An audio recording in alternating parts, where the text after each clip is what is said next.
শুরু করেছি সেই তৃতীয়া থেকে, যদিও কন্টিনিউ নয়, তাও ষষ্ঠী টু অষ্টমী মন ভরে প্যান্ডেল হপিং করে কাল নবমীতে চলে গেছিলাম পেট পুজো সারতে, একদম যাকে বলে কবজি ডুবিয়ে খাওয়া দাওয়া।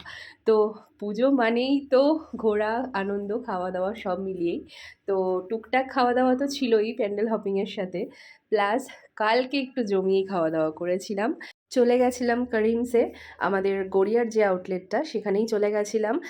আসলে মেন যেটা হয় পুজোর সময় রেস্টুরেন্টগুলোতে প্রচুর ভিড় থাকে, প্রায় 3 থেকে 4 ঘন্টা হয়তো লাইন দেওয়ার পর গিয়ে হয়তো মানুষের মানে সুযোগ পায় আর কি একটু বসে খাওয়া দাওয়া করার।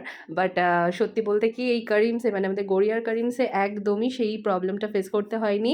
জাস্ট 20 থেকে 25 মিনিট ওয়েট করতে হয়েছে, তারপরেই আমরা একদম মানে সুন্দরভাবে আমরা মানে খাওয়া দাওয়াটা করতে পেরেছিলাম। আর আমরা স্টার্টারে অর্ডার দিয়েছিলাম 2 রকমের কাবাবস, আর মেন কোর্সে অর্ডার দিয়েছিলাম হচ্ছে মিলিয়ে মিশিয়ে আর কি। মাটনের 2 রকমের আইটেম দিয়েছিলাম, তার মধ্যে ছিল মাটন লাবাবদার আর ছিল মাটন হান্ডি। তো এই দুটোর সাথে রাইস নেওয়া হয়েছিল, বিরিয়ানি নেওয়া হয়েছিল, প্লাস ওই রুটির আইটেমের মধ্যে নেওয়া হয়েছিল বাটার নান। তো সব মিলিয়ে মোটামুটি একদম দারুণ খাওয়া দাওয়া হয়েছিল। তবে হ্যাঁ, অনেস্ট রিভিউ দিচ্ছি, কাবাবসগুলো দারুণ ছিল, আর মাটন লাবাবদারটা খুবই ভালো টেস্ট ছিল। বাট মাটন হান্ডিটা অতটাও ভালো লাগেনি। এগ চিকেন ফ্রাইড রাইসটা খুবই ভালো ছিল, মানে রাইস আইটেমের সাথে মাটন লাবাবদার প্লাস রুটির সাথেও দুটোর সাথেই এত ভালো লেগেছিল খেতে।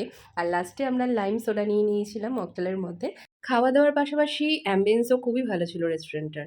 তো ভিডিওটা কেমন লাগলো অবশ্যই কমেন্টে জানিও। চলো টাটা।